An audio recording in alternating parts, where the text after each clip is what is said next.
अब question number 48 मा हेरौं। प्रुभ दैट प्रमाणित गर्नुहोस् tan alpha plus cot alpha equals to 2 cosec 2 alpha.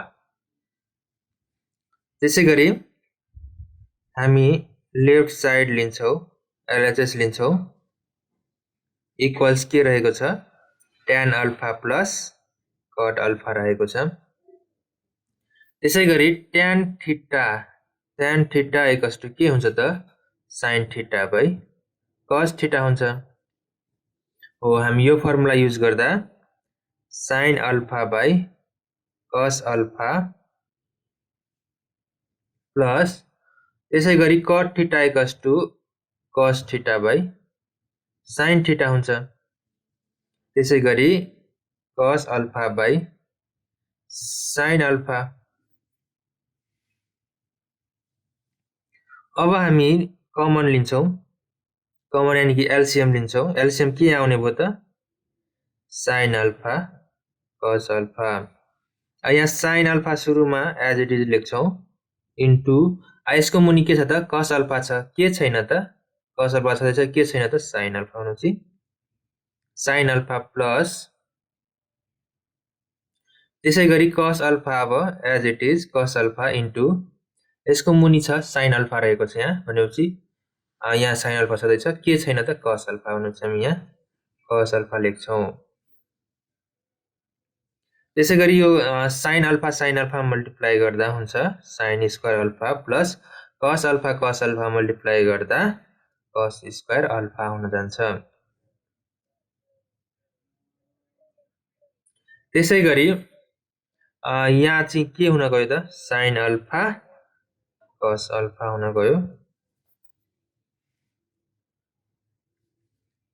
अब हामीलाई के थाहा छ भन्दा एउटा फर्मुला छ sin square theta plus cos square theta equals to के हुन्छ त 1 हुन्छ। हो हामी 1 लेख्छौं, 1 divide by sin alpha cos alpha.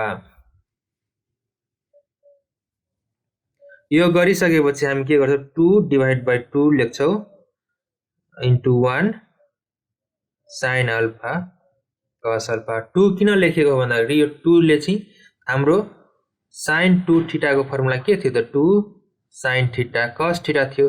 हो हामी यो फर्मुलामा ल्याउनको लागि 2 डिवाइड बाइ 2 गरेको, किनभने 2 2 क्यान्सल हुँदाखेरि 1 नै हुन्छ, त्यही भएर डिवाइड एन्ड मल्टिप्लाई बाइ 2 गरेको हो।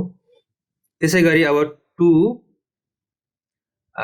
यो 2 sin अल्फा cos अल्फा भनेको के हो त sin 2 अल्फा हो, sin 2 अल्फा हो। त्यसैगरी अब एउटा फर्मुला के छ थाहा छ भन्दाखेरि sin theta into cosec theta equals to 1 हुन्छ भनेपछि cosec थीटा इक्वल्स टु के हुने भयो त 1 बाइ sin थीटा हुन्छ। जस कारणले 2 इन्टु 1 बाइ हामी के लेख्छौं त sin 2 अल्फा लेख्छौं।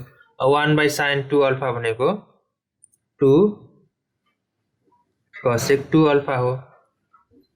Hence